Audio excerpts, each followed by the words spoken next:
What's up, YouTube? Not too fair to going over some cards that were leaked a while ago, but I never really got a chance to talk about them on this channel. And I mean, this is basically the deck I'm kind of maining and playing. So even if this is kind of late, I want to talk about it anyway, which are the new Gurguit cards, the new Gurguit Stride, and the new Gurguit Grade 3. So the new Gurguit Grade 3, he has two skills, just like any Break Stride card.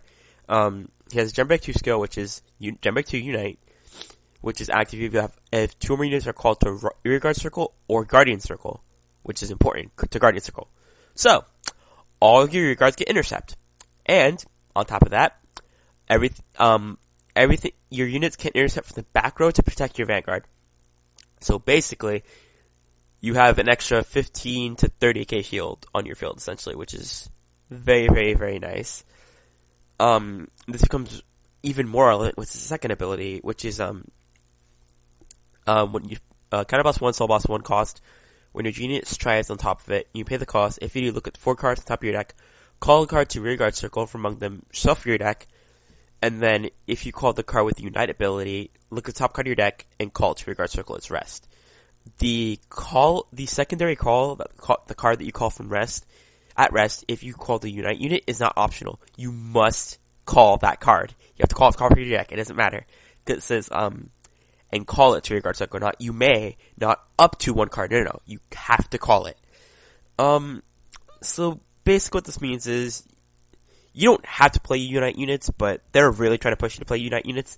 And honestly, most of the grade 2s that people will run in their Gurguit deck are going to be Unite units. The most common ones people are going to play are, Perry Moore, who is Unite, Brugal, who is Unite, I forgot his name, but his Unite is he's a 13k attacker if you have a Gurguit Vanguard, and when you call from deck, you lop your shooter. That is a Unite card. And the other card is, I forgot her name, but she's an 8k Unite, put her in soul to countercharge. So yeah. So, excuse me. But basically, yeah. Basically, this is the grade 2s people are playing. And then for your grade 1, most people are playing some combination of, most decks are some combination of APG, Stride Fodder, which is not Unite, and then you have your Pierre Clone and your Jeffrey. So, and those were Unite units. So, essentially, you're gonna get this ability off a good portion of the time. So, this differentiates from the original Gurguit, where Gurguit only calls one card, but he doesn't cost a soul, and the card you get gets an extra 2k power. And depending on your deck, that 2k power may or may not be relevant.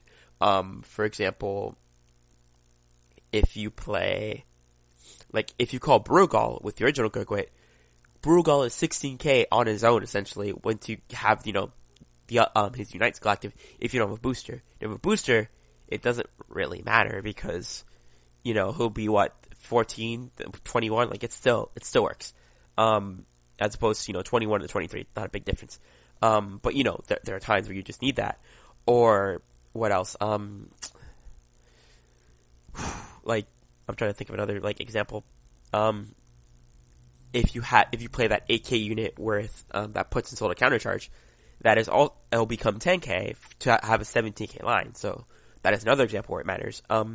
Also, too, just that extra 2k when you have the, Pierre clone, that can just come in handy to push you to extra numbers and all that stuff. So, you have your things there. Not only that, but honestly, the extra card you call from the top of your deck, you know what you're gonna get. But here's the thing. Let's say you get a trigger, which, it happens. It's not even that bad, to be honest, because yes, you're losing out on triggering a trigger. Haha. You can still just intercept with that trigger from your back row. That's a 10k shield that you essentially have on your field. And essentially, his Break Stride skill does trigger Unite automatically, so it does have those bonuses.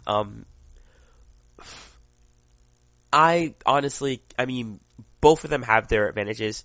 This Gurguit has a much better Gem Break 2 skill, honestly, but I definitely can see the arguments for using the original Gurguit's Break Stride skill, because, this one does cost soul, and soul is kind of a precious resource now in the game for a lot of decks. Gold Paladin, just because their finisher, or one of their two finishers does use soul, which is the original Gurguit Stride. speaking of Gurguit strides, we got a new Gurguit stride, and he's not that good. Sorry if you like this card, it's just not that good. But I'm gonna go anyway. So, its skill is, Act, so it's an Act skill, which is cool. Once per turn, counterblast 1, and G-flip a copy, and discard a card from your hand. Until the end of the turn, it gets a skill, which is Unite.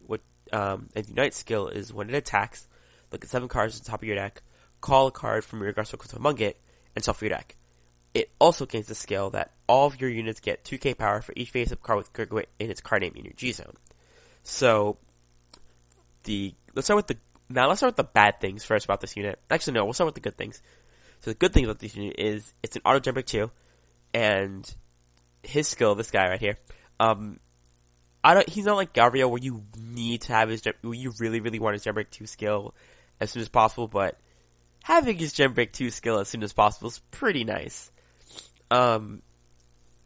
It just means you can you can already start making room for Unite and stuff like that, so you can constantly be in Unite, which is very, very nice. So there's that. Not only that, the extra 2k power, and then subsequent, I believe will be 6k power if you run 4, is nice. The other really, really cool thing about this unit, is, so, Gurguit, or just Gold Pal decks in general have 2 finishers. The first like big finisher being the original Gurguit try, which was, Counterblast 1, Soul Blast 2, Platinum Ace on crack, and not being once per turn, by the way, like that, it's Platinum Ace on crack, essentially. And the other being, Glorious Reigning Dragon, which, gosh, that card's expensive. But, just cause, you can attack 5 times with it, and you can trigger your Pierre clone an insane amount of times. So, there's that. And that card, it calls cards equal to the amount of cards you have face up in your G-zone. And, let's say you do this, then you go into that card. You can call 3 cards, as opposed to only being able to call 2 cards, which, it does matter. The 3 card it's definitely nice. So yeah, I mean, just having the extra cards to flip is nice. Granted, you're gonna go through your G-zone faster, but, I mean, let's be real here, how often do people actually end up being like, oh, I have nothing left to stride into? It's not that big of an issue, and I mean, even then, if you're going to, I heavily doubt anyone's going to survive this card, and then, double Glorious Reigning Dragon, and double to triple original Gurguit. It ain't happening. So yeah, and then honestly, I mean, the skill in general is just not that great. I mean, you're basically playing a counterblast 1 cost to not even essentially go plus. And even then too, if you, you can just, I call a grade 3, I attack with grade 3 and I call over it, then you're going minus for the skill. So, I mean, yeah, you get an extra 2k or, power, but it's not, I mean, it can sometimes be relevant, but it's not, that amazing for a stride unit in general. But yeah, this unit's kind of meh. This unit's freaking amazing, though. Oh my gosh. But anyway, those are my thoughts on the new cards. I'll probably make come out with deck profile sometime next week. With, the new cards included in the Gurguit stuff and just the way I kind of built the deck and all that. Maybe I'll show off a couple fights with it if I can find someone I actually care to play against, since randoms tend not to be the best.